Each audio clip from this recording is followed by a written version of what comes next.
what time we get to bed tonight? Well, this has coffee in it, doesn't it? Yes. I see. There's coffee. Here's. Yes. And for the record, for everybody, I have to get up at 4 o'clock tomorrow morning. Woohoo! Oh, I should give You may still someone else be up at 4 o'clock tomorrow. your other piece of chocolate. Just have one piece of chocolate. And of course, the first thing you do is turn on URTV at 4 a.m. right, and watch the slates roll. You know, past. the amazing thing, That weren't I, on like last so night. many other people, don't have cable. Well, actually I do, but for the first time, and I never watch it. I didn't have it for 4 years until I got the show on the air, and I'm like, well, I probably ought to get cable so I can see what else is on and when I'm on. The only reason I've gone almost 10 years not having cable, and it's never really bothered me until 3 months ago when I started making a show, and suddenly There's more in the other pot too. Oh, this all one now. Okay. yeah, there's Yes, That's full. coffee and. I'm in that department chocolate. that I finally find myself really, really, really missing cable TV just to watch this station, Yeah. and I that's it. watched. We weren't paid. He wasn't paid to say that, by the way, right? I was not paid to say that. I certainly Out of don't URTV's want cable TV to watch cable news. I watched No. Ralph Richards' show last night, where he goes around, driving around and everything. He went down Oh, Robert. is it Ralph or? Ralph. Ralph Roberts. Ralph. Yeah, that's Okay. it. Yeah, Rapid Ralph.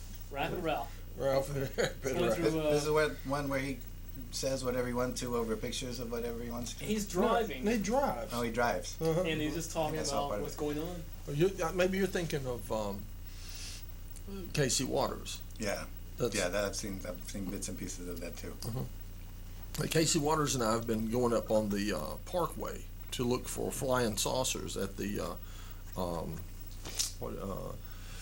Craigie Gardens picnic If you area. find any, you'll tell Yeah, us, well, right? We've not found one yet. There's a man. If you find some, invite them in for tea. I will. There's a man out in I think it's Las Vegas can call them down, and they sent a news team out there, and he said, I can call one down, and then one came down. They filmed it. Well, They filmed the flying saucer. And why isn't this on YouTube? because what happens in Las Vegas stays in Las That's Vegas. right. even That's why they'll aliens. come down there. Even with aliens. Okay, now what would, if somebody, like, putting a search on YouTube, because live TV is going, tell people about this. What would they have to, what search parameters would you have to find? Las Vegas, U.S. UFO. Las Vegas, UFO, this man. You saw it? I saw it on You saw the UFO? YouTube. Yeah. Do describe. The film crew, it is like a actual Las Vegas TV station, local news. Did they freak? Well, they were freaking because they said, okay, you will not believe this next piece, and it's about this man he actually prays, and the UFOs come down, and so anyway, they went out there and said, okay, and so he started praying, and a UFO came down. Did he pray out loud? Yeah. Okay. Well, what did he say? God, I can't remember the prayer. God send the UFOs. God, send the UFO. Yeah. Please send the UFO. Let me not be. I think it's something like let them not think I'm a weirdo or something like that. And sure enough, within a minute, there was like a blip in the sky, and it's going all around. And the guy was like on his cell phone. You cannot believe what we're filming right now. Is that all they got? Was a blip in the sky? And it wasn't anything like this kind of special effect. No, it was. Our little radioactive isotope up It there. was something up there. The one that I saw down in Florida actually got it got closer. Okay, you know how close we are to the road out here in the parking lot. It got closer than the road at the other end of the parking lot. Wow. To us. So was it just like lights, or could you make out details underneath the lights? No, we really couldn't make out detail. Just a light, and then a military helicopter came up the coast and chased it off, and it ran away very quickly. So quickly that the helicopter couldn't tell where it went. See, I've always wondered about something like that, because if it was really some sort of incredibly advanced alien life form, Mm-hmm. you would be scared of a helicopter. I mean, I can't imagine them being at all intimidated by a helicopter, so I always wonder, what is the real thing behind UFOs? Well, think about it. Think about this. Would you be afraid of a caveman with a spear? It entirely depended on what I had with me, Had a shield. the benefits of my technology I had to use. Mhm. Now, if I was, like in a thong bikini and I ran into a caveman with a spear, yeah. If I was sitting in an Abrams tank and caveman with a spear was coming along, I don't think I'd be sweating. And when was the last time you were riding in one of these tanks? Well, I've never been in one, but you have to think that. Well, how about the and the bikini? I'm not going to tell you. That is private. Will they allow that on URTV? But odds are, if a flying saucer is in fact an interstellar vehicle, it is going to, in every conceivable way, be superior to the helicopter. Right, and it was superior to the helicopter. It was so superior that as the helicopter came and started to do a circle around it, it went straight up like that, so fast that the helicopter guy didn't see it happen. We had already noticed that its actions were sensitive to our thoughts. So I have a suspicion that it even knew for a split second if the helicopter pilot looked away when to dart out of his vision. And it went straight up like that and then out like that and was gone really quick, never made a sound, and left the helicopter still halfway through its turn, like swinging by its blades, going like, where did he go? Well, a theory that I have, oftentimes UFOs and it was close enough that anybody with a decent arm could have thrown a rock and hit it. Wow. Okay. Now, the light in the sky type UFOs oftentimes get associated with the grays, the little big-eyed gray guys. Which I did not encounter any. Those buggers creep me out. Do they? Pictures I see of grays, those are creepy. Something about them I can't explain. But what if in fact they're not related at all? Something that I've kind of wondered about UFOs. I take certain things with a grain of salt, but I do believe that there's a lot of things that we just simply haven't explained yet that have a long way to go. Mm-hmm. And I do believe in the possibility of there being other life that exists on other planes of reality. Mm-hmm. What if that is in fact just some other kind of life form that every once in a while slips through the cracks or something like that? I had a friend here in Asheville that told me about experiences plural that he had, and he told me not only of just plain alien abduction, but when he apparently he was freaking out about it, and they said no, relax, it's okay. And in order to make him feel more at ease about it, they gave him like an all-access pass, and apparently he said he was like jumping from mothership to mothership with this, you see. And he was telling me he says but he made friends with one of the blue dudes. He says tall blue dude, sort of squared off face with like a round mouth and little twirly things on his ears. He said he and the blue dude ducked in the John to blow a joint, and he said on the mothership, and he said and it was the blue dude's pot. He said, and he says they got the good pot, is what he said. He says that was really. I hope so. Well, speaking of UFOs, mine's here to pick me up right now. So I'll see you guys later. Thanks for your invitation. Thanks for the tea. You couldn't take that, could you? You're ducking out on that one. I see. Okay. All right, take care. Okay. So which Blue Man Group was this in Alien Bar? This was way before Blue Man Group. This was. Maybe that's where they got Was the this also idea. in Vegas? This was years ago. Yeah. So that's the story he told, and after what I saw, I don't call BS on anybody. It's like I've seen them. Once you see a UFO, have you seen a UFO? Once you see a UFO, then once it goes past a certain point, it's like no, this is not. you know, a landing light. This is not this. This isn't, you know, after a while when you're like, no, that nothing else can fly like that. This is, you know, we're seeing, this is one, isn't it? You know, and apparently the guy in the helicopter thinks it is too. It showed up on somebody's radar, and they're checking it out. Yeah, what are we seeing here? And when you get when you come to the point where it's undeniable, and it's like, yeah, we're watching a UFO go down here, then at least with me, and I hear it with other people, your whole view of reality changes really quickly. From in my case, I never gave it any thought. I was not like a big believer in UFOs or anything. I was probably just skeptic, you know. But then it changes to not even whether they exist or not. It's like they exist. Well, so then it turns into, well, what is this about? You know, that is a bigger mystery than whether they exist or not. The mystery is, what are they about? Go ahead. I knew a deputy sheriff who worked in a county. He's no longer deputy sheriff up there. He's local law enforcement, but I won't say who. But he worked up in a county north of us, and he said one night he and his, I guess,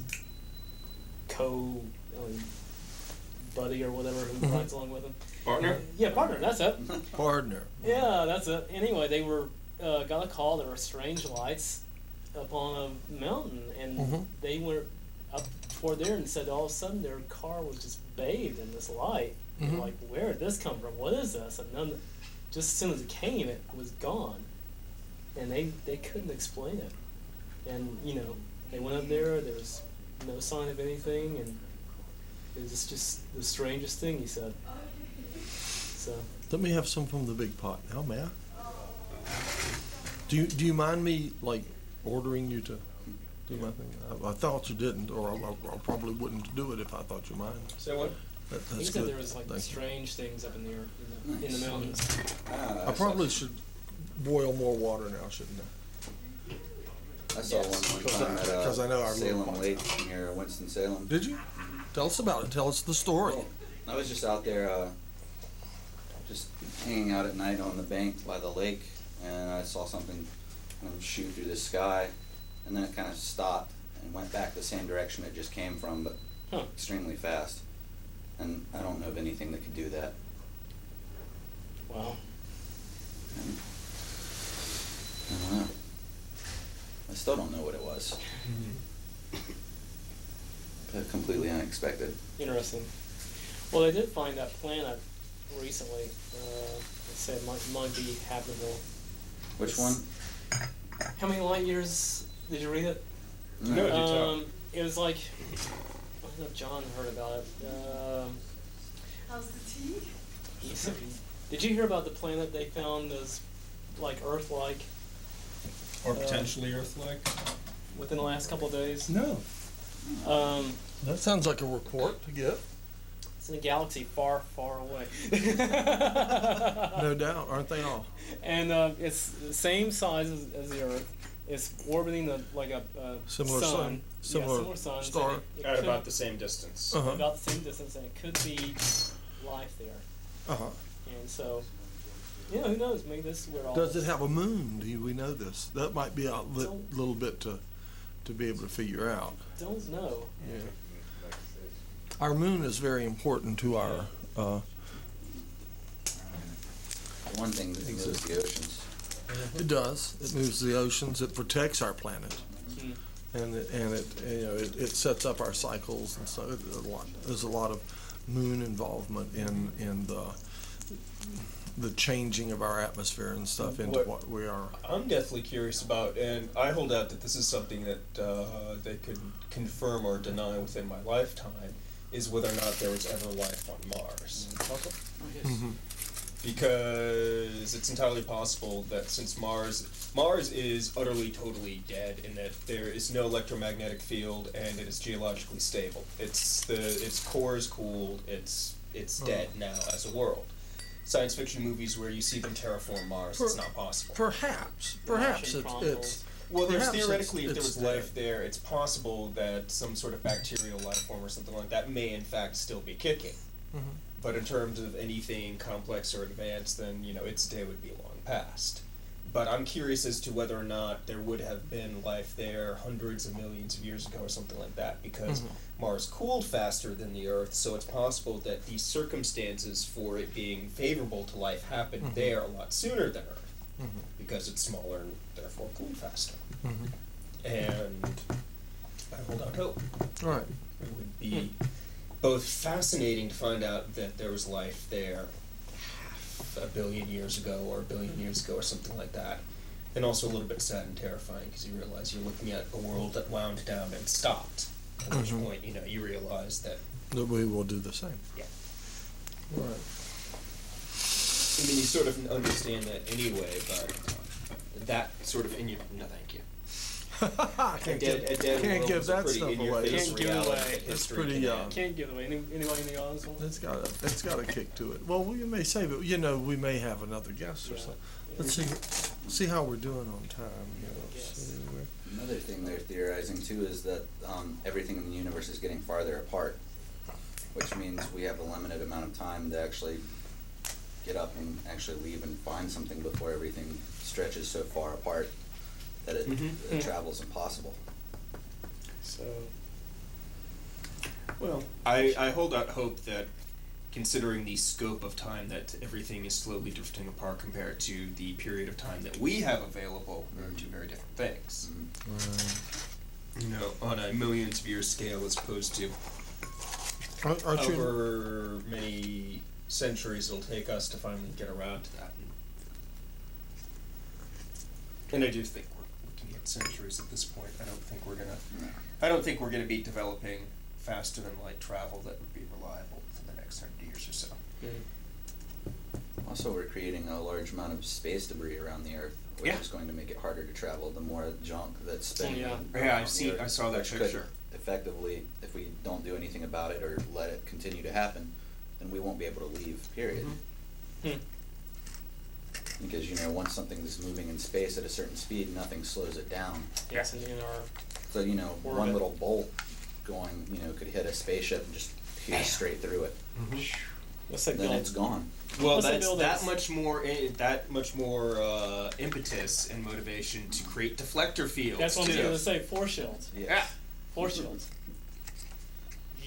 Did we build them to wage interstellar warfare and be able to handle Z-beam blasts from the Centauri? No, we just built them so we could take off and not crash into our scrap satellites. So we can get off the planet. Aren't y'all impressed Safely. that I have? Yes. Extremely. These are I'm nice. impressed. Yeah, and they're nice cards too. I'm so impressed. Where'd you get these? Jonathan just came in and handed them to me. Nice. Nice. So what is your official title in the URTV scheme of things? I mean, you've got your own card. It doesn't say on the card, does it? Yeah, no, it just says John. Are you just John Blackwell? Of Mad URTV? scientist. Mad scientist. Mad scientist. Okay. Mad scientist. I'm gonna put that on the card. Well, Maybe the next next batch. Mad scientist. So Mad Jen scientist. is the program director. Jonathan is the office manager. And what is Pat? Executive director? Yeah, it's all these fancy titles. And But I I'm mean, the you're- mad you're- scientist. Okay. Right. Every TV station has to have a mad scientist. Every good public access station should have one. Yes. I believe. more.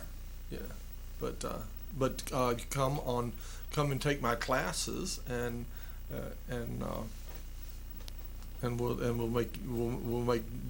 we'll have a junior mad scientist club. Yeah. We can were you here when I was talking about that Ralph had said that audio was 80% of video? Well, yeah, and we're taking that into account with Mount Dungeon, and that we're getting very much on trying to work on our sound. I'm all That was about an issue. That was a everybody. big issue in our first few episodes, but we've gotten. I think the sound has gone up like 100% from what it was in the beginning. You know, because some first couple of episodes the sound was kind of iffy, but now it's an even keel and much better. Right. It's because I'm doing it, based entirely on your crash course. Okay. Well, all right. Is that right? I'm amazed at I'll try not to mention shows, but I was working on another show, and I was doing the B-roll and I'm afraid that I destroyed their show with I just put too much crazy stuff in there. I had all this kaleidoscopic stuff running that just probably obscured the vision of everything going on. It's probably nice to sit back and watch the colors, but I don't know if you can tell what's going on actually happening on the screen. So, but about 2/3 of the way through the show or something like that, I got over on the audio board and put on the headphones and started, really listening to what was going on, and the sound was poorly balanced. And I've been looking at some of the episodes and seeing that the sound was poorly balanced. I mean, it's okay. It's okay. And what can I say? I mean, even here, when I look back at our shows, I have DVDs, of the shows, and when I look back at them, our audio doesn't seem too bad. I'm pleased. Good. But it could be better, I mean. Yeah, there's always room for improvement. Yeah. But I'm amazed at how well we get by with what we do. Yeah. So it actually sounds better on the show than it does on my headphones, as far as being even. Do you guys need an extra person doing sound on this show? On this show? On the show you're referring to. Oh. You can mention the name of it. Oh, I'm sure that. It's the anti-show. Yeah. Okay. I'm sure. Oh, if you volunteer to be on the crew with the anti-show, yeah, you're on. He'll take anybody. Take anybody. Yeah, right. When do they film? I think on Fridays. Fridays? Friday or Saturday. Get out of here. What do y'all do Saturday? We do Saturday. Okay, It's Fridays, Fridays, then yeah. it's them. Yeah. Okay. Yeah. Okay. Right after this show. I'd be interested in doing that for a while. I'm still not sure, I may actually down the line in a month or two be doing camera work for somebody else on Friday evenings. I'm not 100% on that yet, whether or not they need me, but in the meantime. You work a job? You're always here for the tea party? I'm always here for the tea party. That's because when I have to get up at 4 o'clock in the morning, that's my job. Yeah. I'm out by 2 o'clock, so I have time to take a shower and clean up Come and to be the here for tea the tea party. Yeah. That's nice. So I'm always done with work at 2, but the problem is when the days I work, I'm in there at 5. Mhm. So What do you do? I bake bagels. Bake, that's right. Yes. Oh, that's and right. I'm a very good bagel baker. Bagel baker. Bagel Bagel baker. Bagel baker. Say it 3 Right. times. Do they come in frozen, or do you? They come in frozen. That's what I thought. Come in frozen Then, and I, we let- then I'm and we pretty let sure I them know thaw. where you were. Yeah. We- Come in frozen and we let them thaw. Right. You So throw we in don't- that big vat, right? Hmm? You throw in that big vat. Did put them in the kettle? Yeah. Yeah. Big kettle of boiling Yeah. water. Yeah. Yeah.